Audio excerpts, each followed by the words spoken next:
We go so, we go so, we go so, we go so. All right. Full time, Aston Villa 1, Sheffield 1. Guys, it has been one of those games that are going to hit to happen at the Villa Park.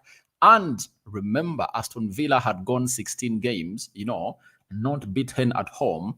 And the last team they had gone ahead to beat at home was none other than Arsenal. They beat Arsenal by 1-0. They went ahead to play away, I think, at Burnley, and the game ended 2-1. So, was it at Fulham or Burnley? One of those. The game ended 2-1. So today, they came in to play Sheffield, a bottom place side, and everyone thought that maybe it was going to be an easy job, a path through an empty park, like you're driving on a highway that has no jam, that's what everyone thought that's going to be the case. But it was not the case, guys. It wasn't the case. It was really hard, and it really went out to end in a 1-1 draw. These are people that really thought that maybe they are going to obviously top the table before Christmas. And that draw has seen them go level with Arsenal at 39 points. And that leaves Arsenal as the top of the Premier League table. And that means even if Arsenal secures a draw against Liverpool, they'll end Christmas as the table leaders of 2023. Welcome to this channel. Smash the like button, comment, and share. If you're watching us for the very first time, endeavor to subscribe to this channel so as not to miss out on stories that we do upload in here on a daily. Now, who scored the first goal? It was Cameron Archer. Cameron Archer went ahead to score his first goal against Aston Villa, and it was in the 87th minute. Everyone never saw Aston Villa come back, but Nicolo Zaniolo in the 90th plus 7th minute came up and obviously leveled the game to make it 1-1 for the side of Aston Villa. And it really went ahead to see to it that the entire crowd was sent into a frenzy. And guess what? They had to fight hard to obviously win this game of football. They never had clear-cut chances, and the way Sheffield went ahead to defend was really good. And this is a message I want to issue to everyone who really goes ahead and admires other teams that face Sheffield. I remember when United played out Sheffield, that game ended 2-1. You get? It ended 2-1. It required a magical shot of Diego Dallo outside the Tina's box area that curled into the top corner, and it really went in. You get? Man City has got a hard time. The same applies to Liverpool and very many others. That means Sheffield is not an easy side, though people thought that Villa had gone ahead to obviously make a very huge statement at home. And this takes us back to what I've always gone ahead and to what I've gone ahead to tell people about Aston Villa, that Aston Villa isn't that team that will come in through and obviously give you a trophy. And it's not going to compete in the top 4. Trust me. They are not. They are not. Today, they've gone ahead to put their hand on a handbrake. You get?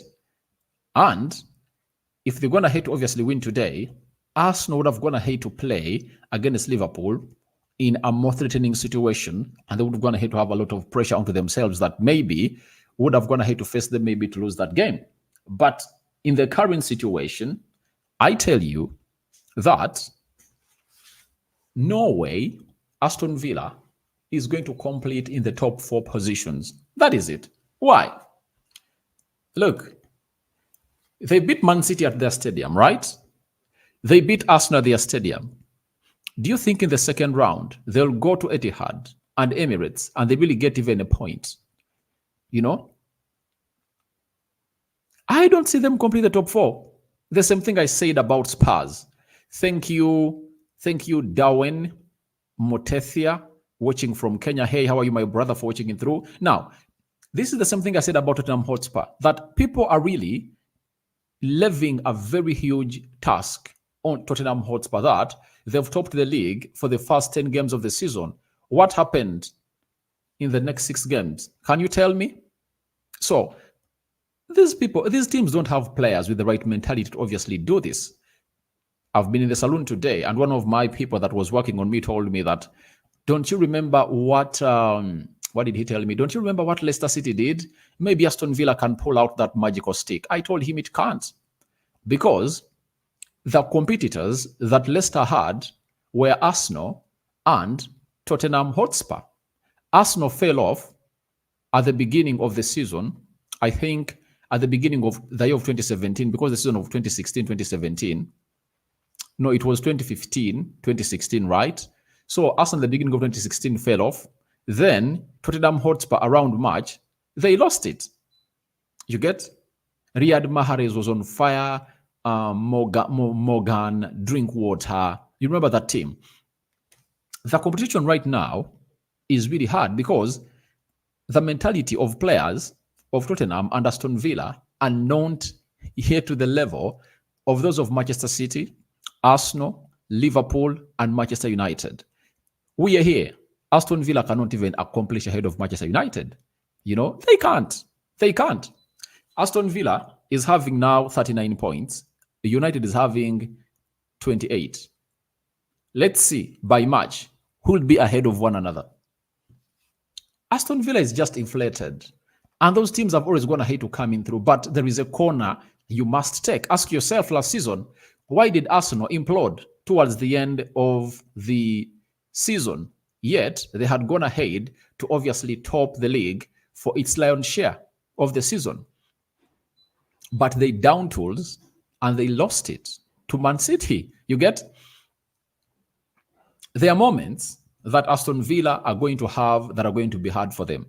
For example, every team in a season has a moment where they're not performing very well. Manchester City, who everyone tipped as favorites to win the trophy, though for me, I really tipped Arsenal. You get? I tipped Arsenal and I went ahead to really put Man City in there for you. But Arsenal are my favorites. Man City, in the last 6 games they've gone ahead to play, they've won 1 against Luton Town, moreover, drawn with Chelsea, they drew with Crystal Palace, they drew with Tottenham Hotspur, and they drew with Liverpool. But everyone was talking about them really going ahead to win the trophy. So that time is going to be there. Now, the big question is, has Aston Villa had that moment? Have they gone ahead to have that moment? That's the big question. And the answer is, they haven't really gotten into the hard moment. Is this result against Sheffield the commence of their bad stay or bad play in the league? I'll tell you, it can be, or they might turn it around, because they are going to Old Trafford on the 26th of December. And you know how United is going to be focused onto this tie. So Aston Villa, to me, it's really not all that a team that has gone ahead to build a force to reckon with. I've seen very many people reckoning with the force of Aston Villa. I told them, no, guys, that's the same thing that Spurs did. Now, if Man United, you know, this is an analogy, you know, all hypothetical, but I don't know whether it can turn into reality, because even the team I support, Man United, cannot be trusted. If United beats West Ham today, on Saturday, Man United will be having how many points? Will be having 31 points, meaning that they'll be 8 points behind Aston Villa. Now, who is Man United playing next? It's Aston Villa. If United beats Aston Villa on 26th at Old Trafford, Aston Villa will be 5 points behind Manchester United. You get? So, I don't want to see people talking about Aston Villa. I want to talk about Aston Villa when we are having 5 games to go, when they are in the top 4 and they are left with like 2-3 wins to obviously epitomize or cement their 4th spot. Even Newcastle had a chance last season that Liverpool and Chelsea had fallen off. If Liverpool and Chelsea were really there, you know what would have gone ahead to happen? They wouldn't have gone ahead to go into the top 4. Newcastle, Aston Villa, Tottenham Hotspur are far off from those positions. You might call me mad, you might call me drunk, but let's say at the end of the season, Chelsea, people are really downplaying it, but Chelsea are having 22 points. If they win, they're going to be having 25. The fourth place team, let me even talk Aston Villa. Aston Villa is having 39 points. If Chelsea win their game, they'll be having 25, right? And there'll be 14 points off Aston Villa. If Aston Villa lose to Man United and Chelsea win, they'll be 11 points behind Aston Villa. Do you really understand the matrix that I'm really putting up? You know? So don't recon and rely a lot to these teams. They aren't going to get you exactly what you think. They're going to disappoint you instead, because this is not meant for them. It's a different era altogether, where you are having 5 teams competing for the top 4 slots. Man City, Arsenal, Liverpool, Man United, Chelsea. And trust me, they are going to come good. Manchester United and Chelsea are going to reach a time when they go on a winning run of like 5-6 games. Because when you look at Chelsea, they are getting back their players. Nkunku is back. I've seen Romelu Lavia back in training. So when that team really gets together, they are obviously going to be very, very deadly. That is it. So Aston Villa has gone ahead to play this game of football, but to me, they really looked like Sheffield made it hard for them, because Sheffield never allowed them to even kick a ball. They pressed them. Sheffield really applied a lot of energy, having gone ahead to lost very many games, and people could insinuate that Sheffield is not going to cause any damage at Villa Park. For everyone who thought like that, I would like to tell you the following. Welcome to the Premier League. Can I repeat it? Welcome to the Premier League, where a team that is at the bottom of the table has made a team that would have gone ahead to obviously top the league not to. That is it. That's the Premier League. Ten Hag has continuously said it, that every team can beat you in the Premier League. So you have to play every game at the same wavelength. Ten Hag has been one of those that are going to hate to say that on several occasions. Then we go to the stats. 11 shots by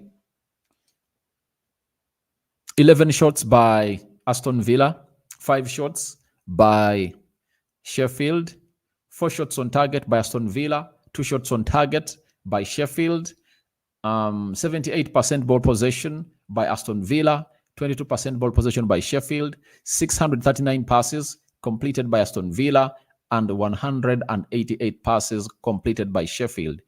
87% passing accuracy by Aston Villa and 62% passing accuracy by Sheffield.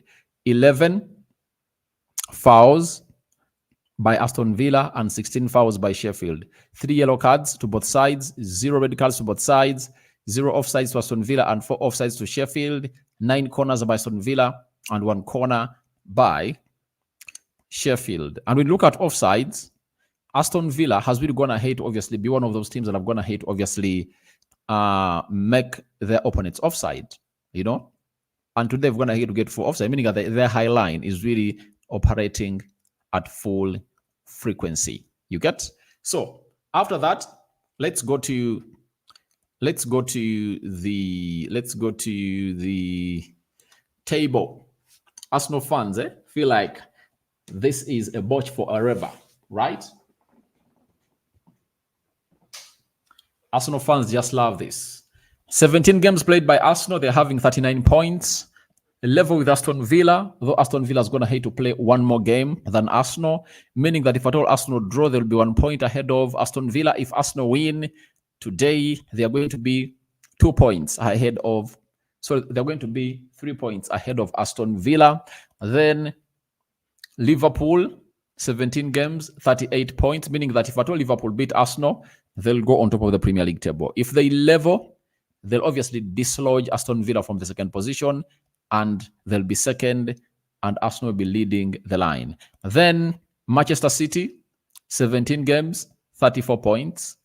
They're returning to obviously play, I think, on the 26th or 27th, there, 28th. Tottenham Hotspur, 17 games, 33 points. Newcastle, 17 games, 28 points. Brighton, 18 games. They're having 27 points. West Ham, 17 games, 27 points. They are playing Man United over the weekend. That is today. Chelsea, 17 games, 22 points. That is the top half of the Premier League table, and that's how everything is really panning out. But Unai Emery had gone ahead to obviously set up a very, very huge start at the Villa Park. But trust me, he needs a lot of time to build what he really wants to build. And when you look at Manchester City, it started off from 2006 when Shinawatra came in through and obviously bought the side of Manchester City. That is it. You can all agree with me. That's when it all started. Then Shinawatra sold the club to the Prince of Abu Dhabi, and Man City fought hard until they've gone ahead to reach this level. So I'm really not bothered a lot about what is happening, but they really need to take a lot of time. Newcastle, Aston Villa, look at Tottenham Hotspur. They've been in that state for a very long time. And you just can't come out and really think that it's going to be something very impressive. First and foremost, you need to be having a manager that you trust. Like you look at teams like Manchester City and Liverpool, they've gone ahead to build these managers for almost a decade. Jurgen Klopp is making his 8th year while he's at Liverpool. You get? Then, when you look at this guy, Pep Guardiola, he came in through, I think in 2016, right? 2017 there. That's when he came in through. So he's been here for like 6-7 years. Nothing is gonna really stop you.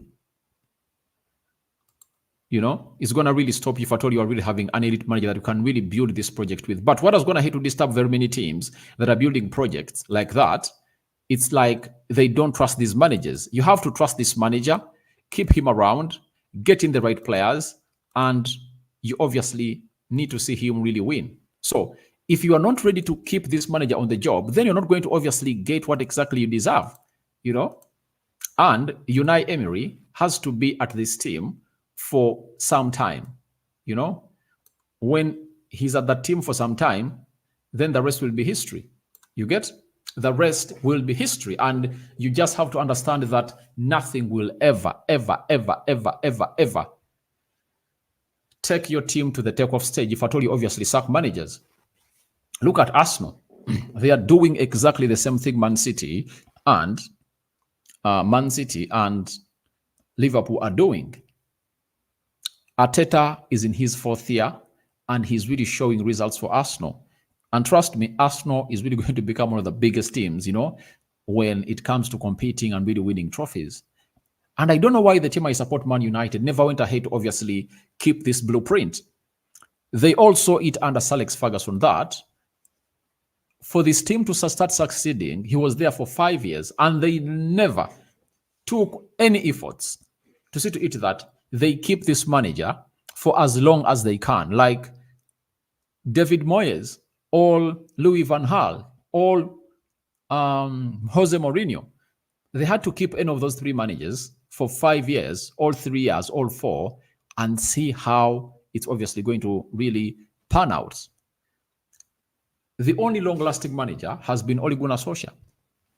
Ole Gunnar Solskjaer came in through in 2018 in December, and he was sacked in 2021 November. He almost made 3 years at the club of Man United. He touched the 3rd season, but Moyes never even accomplished the 1st season.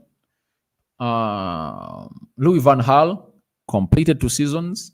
Jose Mourinho, I think he came in 2016. That is in June to 2017. June, that was 1 season. And in the 2nd season, he was sacked. That is it. So it's Erik ten Hag who is really breaking this curse. And if we want to see the team I support, Man United, really going to where the Man Cities are, the Arsenals are, they need to keep Erik ten Hag where they are. Now, Gary Neville has come out and really put out a statement as far as this draw to Aston Villa is concerned. he was at Villa Park and said the following: they would have snapped your hand off before the game for a point, and we didn't give them a chance. We thought Villa would be comfortable.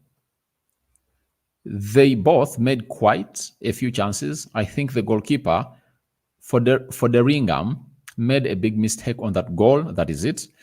You have to read the flight of the ball and stay on your line, or you are going to go and make it, and he doesn't.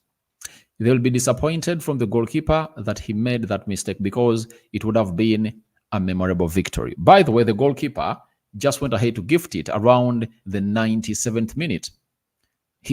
He misread the flight of the ball, and he went ahead and collided with his defender, and Zaniolo went ahead to head that ball at the back of the net. Very, very stupid goal, as Gareneva is talking about, but it might be a very huge turning point for the side of Sheffield, maybe to start to fight to get up from the relegation zone and really get fired up, you know? So the manager, I know he's really pissed, but a point is really great, because when they came here, no one gave them a chance. I tell you, even me, I never gave them a chance. Who gave them a chance? Is there any one of you who gave this team a chance to get points at Villa Park? I think no one of you really gave them a chance to obviously get a point at the Villa Park. So guys, thank you very much for watching through. Smash the like button, comment and share. Aston Villa have gone ahead to draw points. Good news for the side of Aston. Arsenal is still on top of the Premier League table, and we wait to see how today the games are obviously going to start off. Those who really enjoy me today at 15:30 hours, West Ham is playing Manchester United. Early Kickstarter. That is it. Then Tottenham Hotspur is going to host Everton at the Tottenham Hotspur Stadium. On the City ground, Nuno Espirito commences his era against Bournemouth, right? And we expect the new manager bounce to be really in high gear. Then Fulham is going to be hosting Burnley at 18 hours. Luton Town is going to be hosting Newcastle at 18 hours. And later, to close up the match day 18, you know, Liverpool versus Arsenal. That is it. And on Sunday at 16 hours, Wolverhampton Wanderers will be really hosting Chelsea. So, hope you've gone ahead to enjoy this live. Thank you for watching it through. I always love it when you guys report on duty, even in the late or in the wee hours of the night. May the living to God bless you abundantly. Rokan David remains my name. We sign out for now. The Muslims, Barakallahu Fikum, and the Christians, may the living to God bless you abundantly. Rokan David is my name. We out for now. We are going to record one more video, upload it there, and we call it a day. Hope you guys are really fine with it. So, bye-bye. It's F5. Finger salute to everyone watching in through, and see you in my next video. Ciao, ciao.